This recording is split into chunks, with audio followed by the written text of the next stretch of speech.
평안히 계시죠? 1월 23일 매일 예배 우리 하나님 앞에 기도함으로 시작합니다. 은혜와 사랑이 많으신 하나님, 하나님을 사랑하는 귀한 마음을 저에게 부어 주옵소서. 매일을 살아가며 주의 한량없는 사랑을 입고 살면서도 주를 사랑하지 못하고 세상을 사랑하고 세상에 있는 여러 보이는 것들을 사랑하며 살 때가 참으로 많습니다. 특별히 요한복음을 묵상해 나아가며 우리가 정말 사랑해야 할 분 우리 하나님이시라는 사실을 마음에 담고 또 담을 수 있도록 도와주옵시고, 오늘도 이 묵상 가운데 하나님이 주시는 큰 은혜가 있도록 축복하옵소서. 예수님의 이름으로 간절히 기도하옵나이다. 아멘. 오늘 함께 부를 찬송은 436장입니다. 나 이제 주님의 새 생명 얻은 목. 436장 함께 찬송합니다.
함께 나눌 하나님의 말씀 요한복음 7장으로 들어왔습니다. 요한복음 7장 1절로 13절에 있는 말씀입니다.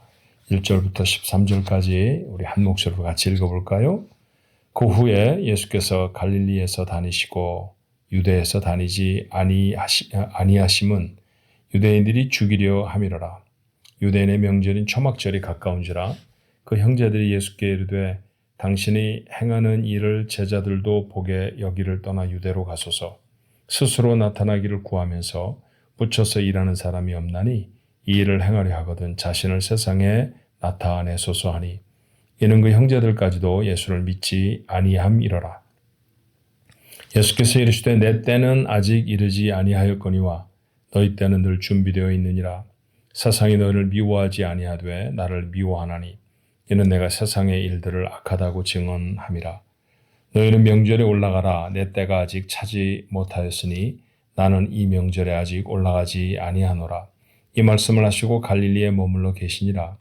그 형제들이 명절에 올라간 후에 자기도 올라가시되 나타내지 않고 은밀히 가시니라.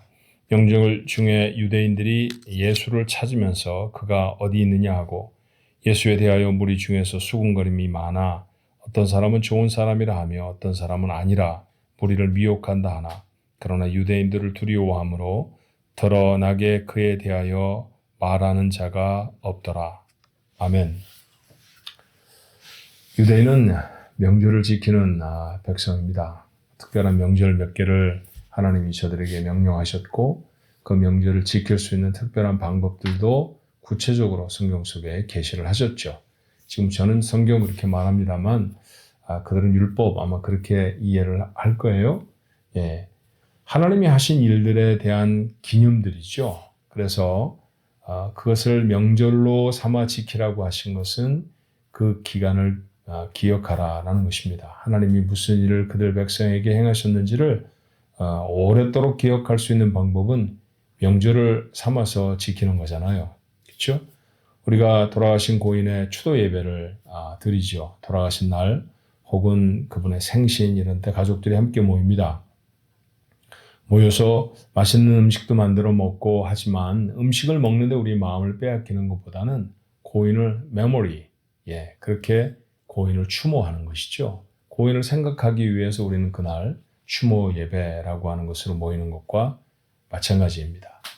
각각의 명절, 그중에 특별히 예루살렘에 꼭 모여서 남자들은 어디에 있든지 하나님 앞에 꼭 예배해라 라고 말씀하신 절기 중에 대표적인 것이 세 가지가 있었는데 하나는 유월절. 유월절이 뭘 의미하는지 아시죠? 이스라엘 백성들이 애굽 땅에서 종살이 하면서 지났다가 하나님이 모세를 보내셔서 그들을 애굽에서 탈출하게 하십니다. 출애굽의 사건이죠. 그 출애굽의 사건 마지막 사건이 10개의 재앙 중에 마지막 재앙인 장자가 죽임을 당하는 재앙이었습니다. 그 장자가 죽고 나서야 바로가 이스라엘 백성을 내보내주게 되는 것이죠. 유다 지역인 애굽 지역에 있는 모든 가정에 처음 난 것은 다 죽었어요. 근데 그 죽음을 피할 수 있는 방법이 양 한 마리를 잡아서 자신이 살고 있는 집의 문틀에 바르면 죽음의 천사가 그 집을 넘어갈 것이다 약속해 주셨고 유대인들은 그렇게 합니다. 아마도 유대인들이 서로 가깝게 지냈던 이웃들에게도 전해주지 않았을까 싶어요.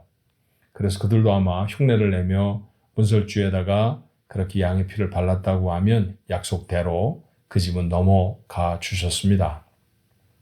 죽음의 천사가 우리 집을 넘어갔다. 그래서 유월이라는 한자말로 표현을 하죠. 영어로는 Passover라고 지키는 절기, 유월절이 바로 그것입니다. 그때로부터 이스라엘의 첫 번째 달을 삼았다라고 그렇게 말을 하니까 이제 우리가 사는 시간이 시작됐습니다라고 하는 의미죠. 영적인 설날과 같은 때, 그것이 바로 유월절입니다. 두 번째 절기는 맥추절이라고 하는 절기죠. 오순절이라고도 부르고요. 자, 그때는 성령이 우리에게 충만히 임하셨던 사건을 우리가 기억을 해요. 물론 이제 신약의 이 이야기를 읽고 있는 사람들, 이 요한복음의 사건을 우리가 읽고 있는데 여기 배경이 되는 사람들의 읽었던 성경은 구약밖에 없으니까 그들은 아마도 오순절이라고 하는 6월절 이후에 50번째 되어지는 날로밖에는 생각을 하지 않았을 것이고요. 어쩌면 첫 소산을 거두어드리는, 보리를 거두어드리는 시기였거든요. 감사한 시기죠. 아마 그렇게 기억하는 절기였을 것입니다. 마지막 세 번째 절기는 이름이 여러 가지인데요. 추수한 것을 곳간에 드린다. 그래서 수장절 그렇게 표현하기도 했고요. 또 다른 면으로 들판에 나가서 혹은 자기의 집에 기대어서 초막을 짓고 산다. 보통 들에 나는 풀 같은 것으로 엉성하게 지은 집 그런 걸 초막이라고 성경에 표현을 해요. 그런 곳에 살았다라고 하는 의미로 초막절 그렇게 부르기도 하죠. 오늘 본문에는 2절에 유대인의 명절인 초막절이 가까운지라 그렇게 이야기를 합니다. 초막절에 있었던 사건이에요. 명절이면 이스라엘 백성들이 다 예루살렘에 모이지 않습니까? 그러니까 예수님의 형제들이 그런 얘기를 하죠. 형님, 놀라운 기적을 행하시는데 이제는 좀 사람들 앞에 드러내놓고 자신을 좀 나타내시 그러세요. 그랬더니 예수님이 완곡하게 거절하십니다. 아직 내 때가 되지 않았다. 그분이 생각하는 것은 늘 하나님의 때였어요. 그래서 형제들은 다 예루살렘으로 올라갔는데 예수님은 갈릴리에 남으셨습니다. 근데 그러다가 며칠쯤 있다가 형제들이 좀 뒤이어서 갈릴리에서 유대로 가셔서 예루살렘에 들어가시죠.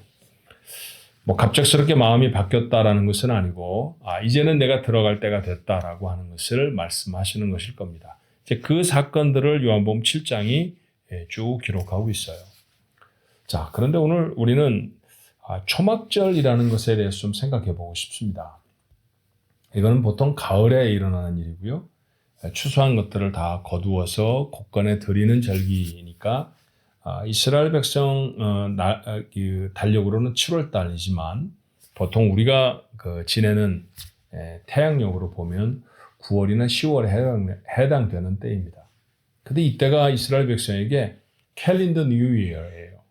아까 6월절이 영적인 새해라고 했다고 하면 바로 이 초막절 바로 앞서서 가졌던 절기가 새해를 맞이하는 그런 절기인데 나팔을 불면서 새해를 맞았다 해서 나팔절이라고 부르기도 합니다.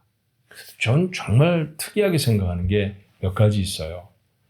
이 나팔을 불면서 하나님이 우리에게 새로운 해를 주셨습니다. 이렇게 감사하면서 하나님 앞에 나아가는데 그 일이 있고 바로 이어서 하는 일이 대속죄 일입니다. 욤 키프루라고 하는 날이죠. 그날은 대제사장이 단 한 사람, 대제사장 혼자만입니다. 백성들 모두의 죄를 지고 성막에 들어가서 또는 성전에 들어가서 하나님 앞에 백성의 죄를 아뢰는 그런 시간입니다. 뭐라고 원할까요? 우리가 이렇게 죄를 지었으니까 하나님 용서해 주세요. 그런 기도이겠죠. 그렇게 하고 나와서 지키는 절기가 바로 이 초막절이에요. 소산을 가득히 거두어 드렸는데 웬일인지 들판에 나가서 초막을 짓고 살아야 했습니다. 그것도 7일 동안이나 말이죠.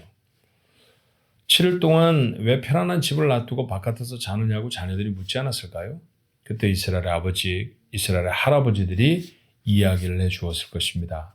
우리가 포로로 잡혀 있었던 때에서부터 놓여놔서 가나안 땅에 들어왔지. 근데 하나님이 우리를 먹이시고 입히셨어.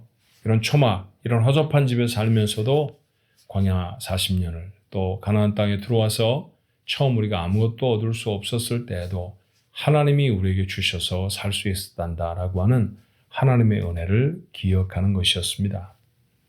재미난 것은요, 이 초막절의 맨 마지막 날은 대제사장이 실로와 못에서 물을 떠다가 제단에다 붓는 예식을 합니다. 이건 이스라엘 백성에게는 대단히 성스럽고 즐거운 축제였어요. 왜냐하면 이제부터 우기가 시작되는 거예요. 건기 우기가 명확한 팔레스타인 땅, 건기에는 좀 괴롭습니다. 물이 없으니까 말이죠. 그렇지만 우기에는 비가 많이 내리고요. 팔레스타인 땅은 이상하게 물을 흡수하는 땅이 아니에요. 물을 흘려보내는 땅이지. 그래서 적은 비도 골짜기에서 모여지면은 큰 물을 이루기가 십상입니다. 근데 그 큰 물들이 조금은 연약한 바위처럼 보이는 그 사암지대를 지나가면 길이 생기죠. 재미난 것은요, 그렇게 생겨져 있는 길이 우기 중에는 와디라고 해서 강처럼 보이지만 강이 마르고 나면 길이 되어진다는 것입니다. 자, 이스라엘 백성들이 비를 기다릴 때 그 비를 기다리는 마음엔 두 가지 마음이 있었어요. 하나는 이 비를 주셔서 우리가 뿌린 소산들이 잘 자라게 하시고 우리가 먹고 살 수 있게 하십니다. 라고 하는 의미가 하나 있었고요. 또 하나는 이 우기에 하나님이 나를 위해 길을 내신다라고 하는 사실이 또 하나의 바람이었습니다. 자, 좀 정리를 하면 이렇죠.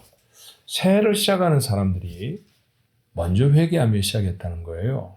그리고 하나님 앞에 새 길을 주시기를 간절히 소망했다는 것입니다.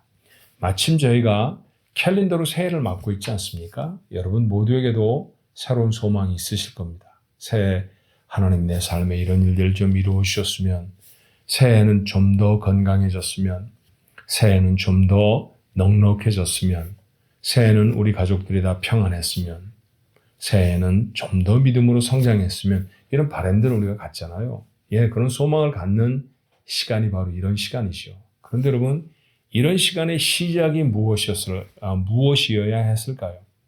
오늘 예수님이 하필이면 초막절, 그러니까 이스라엘 백성이 막 새해를 시작했을 때 예루살렘에 가셔서 저들에게 무엇인가를 가르치셨던 사건을 기록하고 있는 요한복음 7장을 우리가 마음에 담지 않았습니까? 맞아요. 우리의 마음속에도 하나님을 향해 거룩한 소망이 있다고 하면 그 소망을 이루기 위해 먼저 해야 할 일은 우리를 씻는 일입니다. 우리의 지나간 시간 동안에 하나님 앞에 잘못되고 하나님 앞에 부끄러웠던 삶들이 있다고 하면 내려놓는 것이죠. 그 회개의 시간이 우리에게 새로운 소망을 담기 위한 가장 중요한 준비라고 하는 사실을 우리 가족들이 놓치지 않으셨으면 좋겠어요. 또 하나, 여러분 이렇게 회개만 하는 것이 아니라 바로 이어서 초막절이 된다고 했죠. 초막절 어느 때보다도 부유한 때인데도 일부러 들판에 나가서 허접한 집을 짓고 일주일을 산다고 했죠. 왜 그랬을까요? 그런 고생스러운 시간을 지나가면서 고생스러운 시간에 베풀어 주셨던 하나님의 은혜를 기억하는 거죠. 맞습니다. 새로운 소망을 담을 때 우리가 먼저 해야 할 또 하나의 일은 하나님이 우리에게 주신 것들에 대한 회고입니다. 회개할 뿐만이 아니라 회고할 수 있어야 되죠. 이전에 내 삶에 어떤 은혜를 베푸셨는지, 그렇지 않습니까? 2024년 어려움이 있으실 수도 있어요. 다시 그 시간을 살지 않았으면 좋겠어. 그런 어려움을 견뎌내신 우리 가족들도 있답니다. 하지만 하나님의 은혜는 없었나요? 있었죠. 지나온 시간을 돌아보면 늘 하나님의 은혜가 그 자리에 있습니다. 이렇게 하나님의 은혜를 회고하는 사람, 하나님의 은혜를 기억하는 사람이 그의 삶 속에 더 분명하게 하나님이 베풀어 주실 소망을 담게 되죠. 마지막 날 실로암에서 또 물을 떠서 제단에 뿌리면서 하나님이 먹이실 거야, 이런 소망도 갖고요. 이 우기 동안에 하나님이 나를 위해 길도 내실 거야 라는 소망도 담았던 이스라엘 사람들처럼 우리 영적으로 이 초막절을 좀 지나가 보면 어떻겠습니까? 하나님이 나를 위해 새로운 길을 내실 거야, 그러실 것입니다. 여러분의 마음속에 하나님이 베풀어 주신 소망이 무엇이었는지가 분명하면 분명할수록 하나님은 더 확실하게 여러분에게 새로운 길들을 내실 거라는 그 확신을 갖게 되지요. 이 확신으로 오늘 하루를 살아가면 어떻겠습니까? 초막절에 예루살렘에 가셨던 우리 주님의 모습을 보면서 우리 초막절 어간에 되어졌던 이스라엘 백성들의 절기를 묵상하며 나를 씻어 하나님 앞에 새로운 은혜로 자리매김하는, 그리고 내 안에 베풀어 주셨던 은혜를 기억하며 다시 베푸실 은혜를 소망하는 그런 귀한 하나님의 사람들로 세워질 수 있게 되기를 주님의 이름으로 축원합니다. 기도하겠습니다. 저희들에겐 하나님 허락하시는 새 길이 필요합니다. 늘 걸었던 그런 길 말고 하나님이 주시는 새로운 길, 축복의 길, 하나님 앞에 영광을 돌리는 길, 우리의 삶에 베푸신 하나님의 놀라운 은혜와 역사를 경험하는 길, 그런 길을 걷고 싶습니다. 그러기 위해 우리가 먼저 하나님 앞에 나아가 우리를 회개합니다. 우리의 지난 세월 동안에 하나님 앞에 부끄럽고 잘못됐던 것들을 주님 말가게 씻어 주옵소서. 우리의 뇌리에 담겼던 거친 생각들을, 우리의 입술에 담겼던 불평과 불만들을, 기도하기보다도 원망했던 우리의 이그러진 심성들을, 누군가에게 무엇을 베풀며 가졌던 기쁨보다는 주지 않아 속상했던, 내가 받지 못해 안타까웠던 그런 욕심스러운 마음들 하나님 앞에 다 내려놓습니다. 거룩한 백성, 하나님의 백성으로 이 땅을 살아가는데 이 땅의 백성인 것처럼 이 땅의 것밖에 모르고 살았던 시간들도 하나님 앞에 회개합니다. 비록 바른 땅에 붙이고 살아도 우리에는 하늘을 바라보며 사는 사람들 되게 해 주옵소서. 이제 주여, 우리가 우리를 위해 하나님이 여실 귀한 새 길들을 소망하옵나니 우리의 지나간 시간 동안에 우리의 삶에 베풀어 주신 하나님의 놀라운 은혜들을 잊지 않고 마음에 기억하게 하시고 이 기억을 명료하게 하셔서 다시 베푸시고 다시 열어내실 하나님의 길들을 더 분명히 붙들게 하여 주옵소서. 오늘 하루가 그 믿음이 깊어지는 하루가 되도록 축복하옵소서. 예수님의 이름으로 간절히 기도하옵나이다. 아멘.